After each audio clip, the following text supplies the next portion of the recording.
here with Chris Palmer from Handcrafted by Chris Palmer. How are you doing today? Doing all right. How you doing, Bongo? I'm doing fantastic. So a little bit of a backstory. Chris Palmer is an excellent general contractor who helped build the bongopix tavern over here. The construction started in June 2019 with the finishing touches being done. When was it? Was it February? February? Yeah, we were trying for January. I think we snuck in February there. Yeah. So we had a little sync hiccup. That's right. Yeah. But yeah. So Chris built us this beautiful bar here, and we haven't been able to do anything just because of the pandemic, which is affecting all of us. So Yeah. I thought, today I wanted to hook up with you and maybe just touch base and see, as a small business owner, how you're doing with the COVID-19 interruption. So currently, right now, I took it as the first day when they issued the province saying that, province or country, they're just basically issuing, we would like all non-essential businesses to close as soon as possible. So basically, I've been in isolation for 5 weeks, and since then, I've had deposits for jobs and basically just focusing on the quoting side of things. But yeah, it's been a long isolation so far, not going into clients' houses or being on site doing anything really. Yeah. As before the mandated shutdowns happened, were you still on job sites, or was it sort of an uneasy atmosphere? What was that like leading up to the eventual shutdown? So the funny thing was with my schedule, I had like I think it was like a media month. So the month of March was pure media. I closed my last contract on my last renovation in end of February. And then through the month of March, I was traveling and doing just basically speaking events. And basically, once the rule passed for large crowd gatherings to be stopped, all of them got shut down. And then all of a sudden I started to watch, okay, what am I going to do? Went to my next client's house and I talked to them about working. And then I saw the levels and the statistics coming through and the predictions. And I was like, I could get 2 weeks into this job. And it's probably a 4 to 5 week renovation. And they could have a house that's incomplete. And then now, as soon as I get extracted and obviously pulling myself out of the construction of it, well, I'd be leaving them in like high water without anything nice to sit. So I just didn't want to start a project with no end in sight. Basically, if I couldn't finish it, I didn't want to start it. And they're very understanding, and I think everybody's going to be understanding in this time, because why would you want to put somebody at risk of having a cosmetic renovation that doesn't need to be essential? As much as I can perform an essential service and I fall in that category, I just felt like I just want to stay home. I just want to be safe. And I've got a young family. I'm diabetic. So there's a lot of factors that help keep it, and it's going to help everybody else too. So. Yeah, for sure. That's definitely the way that I look at it. As the cases were rising, I'm in the business of hospitality. I rent cabins and lodge rooms, and we felt like it was really the right decision to suspend business, because, like you said, it's just not worth the risk. Especially, if we have an infected guest staying here, am I going to clean their room once it's vacated properly? Do I have all the right equipment? So similar to what you said, I'm very supportive of just hunkering down and containing it, because how are you going to operate a society with this virus just going rampant, right? So yeah, Exactly. Like, if it's going to keep lingering around by people allowing themselves just to travel and wander and do their everyday things, we're just going to be risking everybody else, right? Like, we've seen the senior citizen homes going down like crazy. With one infection goes in, it turns into 25, and it's horrible. Like, these are just catastrophic events that are happening right now. So, and for yourself too, right? Like, the hospitality industry, that's one of the ones, just like restaurants and everything in that set. It's based on service of people coming in person. So now people are getting creative on how they're gonna, maneuver around it. So yeah. Speaking of that, what have you done anything creative in this period? So I'm basically for online presence, I'm looking towards the social media aspects. I'm a YouTube fan. I'm big into that. So I'm trying to grow my channel more, focus on some new YouTube videos, tips and tutorials. I can basically upload videos and send them off. If I don't edit them, I send them off to my editor who used to be, well, who is my cameraman, who I like to use to do all my footage. I basically can do the best I can with the cameras we have and film it, send it off, and he can derive new footage for me in the same format that all my other videos are already done that he's created. And it's wicked because obviously it's touchless. We're doing everything by email.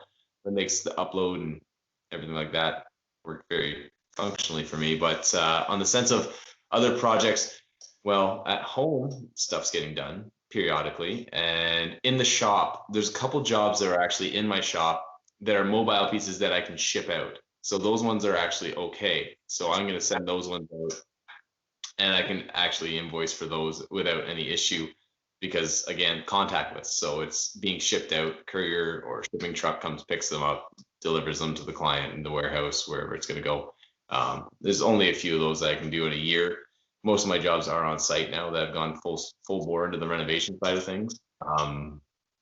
But yeah, like with piecework, I think maybe divulging back into my millwork side of things could really pay off right now for people who want pieces built, because you can do a curbside drop off or whatever, right? Like packages are still being shipped to people's houses, as much as I'm trying to refrain from that too, because now we're putting our, our delivery people in risk too. So it's like, it's like, where do you draw the line? Like, what do you do? Yeah. So yeah, absolutely. Yeah, you mentioned that you're working on your YouTube channel, your social media. You're also working on those projects that you can do at home in your shop. Do you have any other advice for what business owners should be doing right now in this downtime? So for those of you with children at home, I know your pain. It's tough. Kids need more attention than you can imagine. If you have older kids that obviously are independent, then you have the ability to do it. If you have no kids and it's basically dependents in your house with you, or maybe you have a tenant in the basement, or you just have pets that are high maintenance, anything like that, you're distracted and you have a lot more focus put on them now that you're home all the time.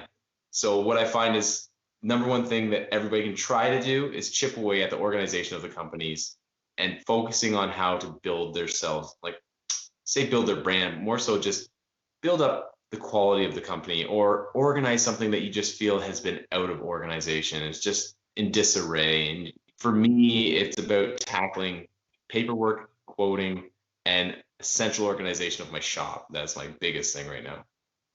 Yeah, I can definitely relate because I'm doing a bathroom reno at this time.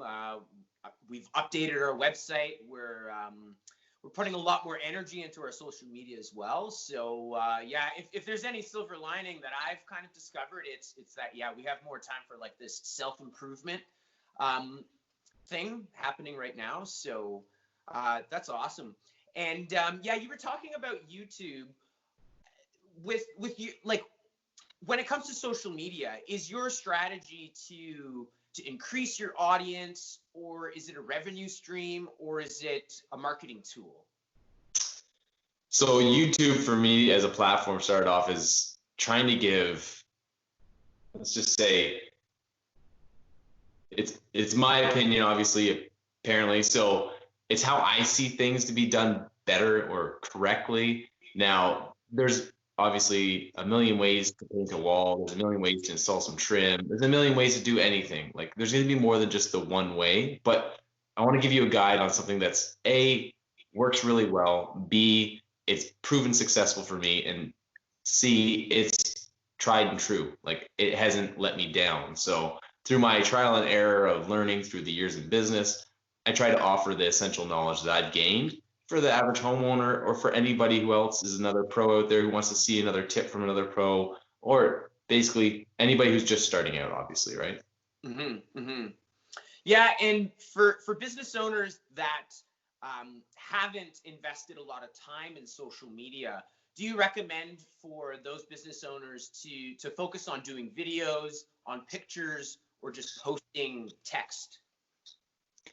So if you confirm with my wife, you'll understand that social media and me, I don't consider myself a guru at it. I do my best to always shoot for the quality. Yeah. Taking a camera on site, like a proper camera, not always just your phone, is always good to get the nice images. And if you want to do nice videos, maybe hire a videographer and see how much it is to shoot the videos. Unless you're a skilled videographer, then you get the benefit of filming your own stuff. But I think right now, personally, it's all in preference of what your company does. If videos prove pointless, then focus on your photos. If videos demonstrate the tutorial better, like doing time lapse like shots where it's a high speed shot of a long duration of time, helping everybody view this 1 hour installation within 35 seconds, then obviously these formats are going to benefit each to their own, right? Yeah. Yeah, absolutely. What are some of the long-term changes your industry will experience after the crisis is over? Oh, we're definitely going to see delays in material. I can't pretend like when we jump back in this, we're all going to be running and hitting the pavement as fast as we can. I think we're going to be more cautious than ever. I hope everybody's going to be a lot smarter with our precautions, and we're going to see delays. We're going to see dramatic delays. I think just in the fact that like materials now, it's kind of funny. I talked to my friend who's a manager of a Home Depot, and he's like, we can't keep up because all they're doing is curbside pickup and delivery, and they're like packing. He says between anywhere from 200 to like 600 orders in a night, they're carting it and putting it at the front of the store to ship or be picked up. And I'm like, and they're still doing that all day long. So you can imagine what each independent person that would be shopping for walking through the store is now clicking it online and then asking them to put it in a cart and wheel it to the front door. So it's like you're basically running on employee staff and trying to replicate yourself over the hundreds of people that would normally come through there. So I think that alone is telling us that we're going to look for some intense shortages on material probably in the end.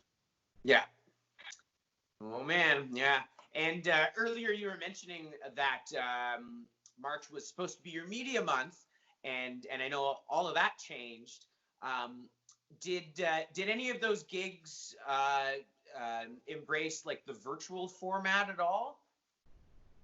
So we've talked about this whole entire virtual format because I believe I've seen it more than ever now. I think the video call platforms are exploding. You look at Duo, Apple people, Skype, Zoom. It's crazy. Like half the time you've been like, and now it's every day you're picking up a video call because you're not going to see that person again for a long time. So why would you put a voice call when you do a video call and then get that interaction with their face to face?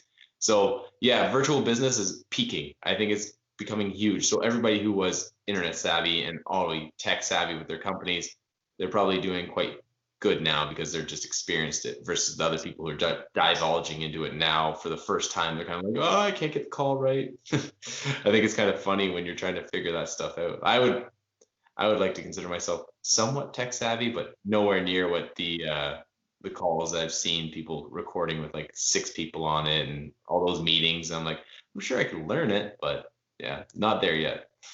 Yeah.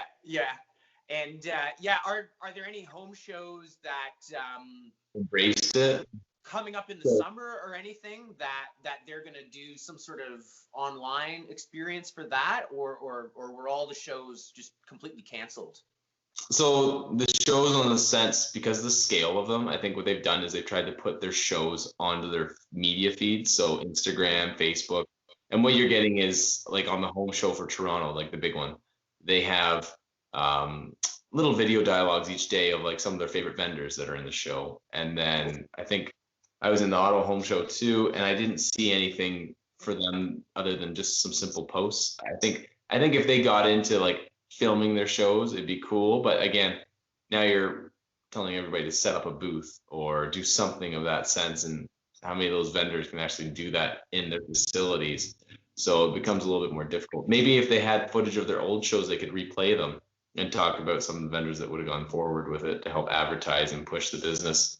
But in the grand scheme of it, the only thing I can say that's gone virtual in my experience right now is actually a charity run that I'm going to do. So we're going to do a charitable run on the weekend, and I think it's a 5 or a 10K run. And we're going to do a virtual sign in, and then they'll do a time chip, and then they'll map our route so that we can create a route that's the same distance as what the race would have been. That's kind of cool. I think more people will attempt that in the coming months, but as of right now, the shows, they peak in March and April. And now that we're done April, it won't be until the fall shows. If we can't do fall shows, they're going to have to create some sort of virtual show to keep them going, I would imagine. Yeah. What advice do you have for business owners that are struggling to come up with content to publish online or on social media? Talk to a media company. Yeah, don't talk to me. I would say straight up, just go to your niche. What are you good for? Like, no, wrong. I said that the wrong way. Not what you're good for. What are you known for? What's your expertise, right? So it's basically those kind of elements of the company that are going to be what people want to see on your platform. So any social media platform is generally an advertisement for your business. It's your calling card. It's your portfolio. It's demonstrating to the public and all the viewers out there in the world, what do you do? So. Yeah. And what's more valuable to you, accumulating a lot of followers and likes, or more comment engagement, that kind of stuff? So again, social media thing, I'll leave a lot of that to the partner in crime here, but if it's up to it, they talk about the engagement, like the commenting and the engagement with your community. That's much higher than a like. I think if you've got more comments coming through your page, good ones hopefully, or just good feedback, I think that's probably what you're trying to focus on. But again, don't take my word for it. Yeah. Do you think any new industries will emerge out of this crisis? Oh, 100%. Yeah, there's going to be some new creative process coming from this. I think there's going to be a lot of, the one joke I have going right now is the prediction of how many ends and how many new beginnings will happen in 9 months from now. and then the process of like all the new virtual platforms that are going to be coming out of this. I think there's going to be so much more virtual and anything, what do we call virtual reality, but more so just the engagement through internet connections on how things are going to work through e-commerce and everything on the video platform of like working contactless, right? Like less contact, no touch, whatever. Absolutely. And financially, how have you been doing? Have you found the government assistance programs okay? Or I don't know if that's too much of a personal question for you, or if there's any sort of financial advice that you can give other business owners. Yeah, okay, so when it comes down to finances, I'm a very big numbers guy, and I'm not going to divulge my personal information on that sense, but I'll give you advice in the sense of what I've got from my accountant, which is great. So right now, the government has offered the $40,000 loan for companies, small businesses. And for anybody who doesn't know this, it's actually 10 grand of it is basically loan free, meaning A, it's interest free, and B, you don't have to pay back that 25%. So there's that benefit. Then we have the small business, I think, assistance and wages. There was something along the lines of 75 or 85% of the wage of the company be covered by the government. It's kind of cool. You knew about this, obviously. Yeah. You're very up in this. I actually should be asking you. But and then the other one that we all know right now, and this is why I heard Walmart increase their minimum wages in paying their employees more, and all the other companies that are paying more. It's because the government is offering everybody $2,000 a month to stay home, pretty much, right? So it's almost like the country's paying you off. Go home. But in terms of like government subsidies, there's a lot of help coming from the government. But if it's not enough for a lot of people and they need to basically make more, then you're going to have to talk to some good accounting services about what you can qualify for and what's going to help you the best. And I think one of the things I've been told that's really out there that everybody really should sign up for was that small business loan with the 40,000. So Not saying what I've done or if I've done anything. I'm just gonna say those are the advices that I got from my accountant. And yeah, I think in financial stressful times like this, it's about getting creative. Whether you're going all over Kijiji selling your whole entire everything, or if you're gonna go to the government and try and get as much as you can. Yeah, yeah. And mentally, are you preparing for this lockdown to be, a short term or a long term thing? Oh, I I never foresaw the 2 week shutdown being 2 weeks. I honestly saw instantly. I went like this. What did I see in China? What did I see in Europe? What have we Italy. forecasted on the lines? Yeah, you watch Italy sink, and it's like those are different demographics. Those are different population densities.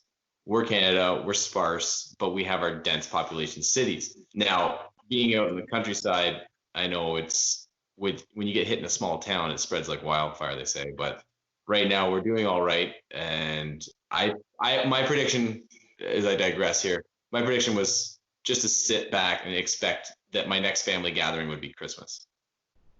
I did not foresee Thanksgiving or summer. I didn't see that in my calendar. I'm like, the way this is gonna go, I'm like, no, there's no point. I'm like, they're already calling the fact that a vaccine would take 12 to 18 months. So if this thing was found in December and the trial testing started in January and February, maybe March, we're looking at the fact that we're still looking at another year. So it's pretty crazy. I don't foresee anything being back to feeling normal until 2021. Yeah, yeah. And I can definitely echo that. I think for entrepreneurs and small business people, it's better to have that long-term outlook so that you're making those uh, all those financial preparations just to get yourself through that long haul, right? Because yeah, I just think it's unrealistic to think that we're just going to be open, by May 1st or something like that. So Oh, I know. And it's like businesses like yourself where you're relying on guests coming in and you're just, I don't know. Like I feel for you guys. I'm like, and myself and all the other small businesses, like we're all getting crippled. Like we're all getting hurt. And we just got to stick together and keep positive attitudes, keep our head above the water, and just be creative. I think creative on anything is our number one goal right now because if you're not thinking outside the box, then yeah, you are gonna be stressed out. You just gotta keep thinking ahead. And you guys are doing awesome with your little concerts and having all that fun stuff online. We're tuning in all the time. We got you playing. It's fun. awesome. Yeah, yeah. It's so funny because our entire business is built upon this idea of shunning social media and turning off your phone and unplugging. And Now you and gotta plug into yeah, everybody. yeah. And the other thing that we're built upon is gathering together, right? And giving each other high fives and hugs, right? So not only have we had to be alone, but yeah, we've really done a 180 in terms of embracing social media and loving the internet. And you know what? It social media and the internet, as much as we have shunned it because that's kind of our unplugged style, we Yeah. are really enjoying it, and it's become something of a lifeline for us. And like you said, yeah, the online shows that we started doing, we're just having a blast, and we're getting a lot of genuine engagement with not only our the fans that we already have, but we're meeting a lot of new people too and expanding our audience. So in a way, it's kind of like COVID-19 is perfect for this internet age, I think. Oh, you got to think of what would have been like to be back in the Spanish flu and all those things in the early 1900s. Oh my God. What were they communicating? Like, it was funny. I saw an image come up the other day. It said like US celebrated too early, went out there, and then like thousands of people died again. And they thought they were all clear of the flu, and then the flu came back in a tidal wave and knocked them all out. I was like, it And was that like was in one.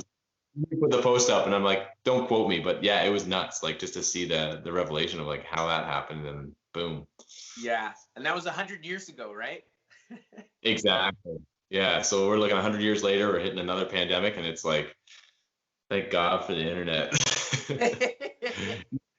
Yeah. Because we all know kids sitting on their screen time would be pretty upset. Yeah, when there's no new shows coming out, and well, mind you, our kids watch the repeats, no problem. So Yeah. Yeah. Awesome. Well, that's fantastic. Yeah, thanks so much for connecting with me today. I don't know if you had any questions for me before we sign off. well, is it cold up there? You know what? It is. Yeah, we Yeah. had to light a fire in our wood stove at our house, and we had snow. We've had snow for the past 2 days.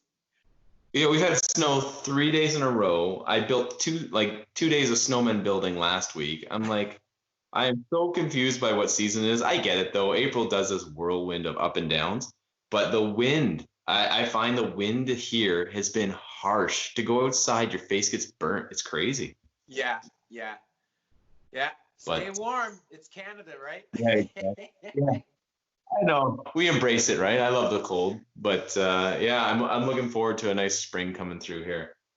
Yeah, yeah, But it'll be nice. Yeah. Awesome. All right. Well, you stay groovy, stay healthy, and I wish you the best in your business. And yeah, we'll be doing the same. We'll be hanging in there. that's awesome. Thanks so much for bringing me on, Bongo. You guys are always a great time. All right, right on. Peace and love from Whitney. Peace.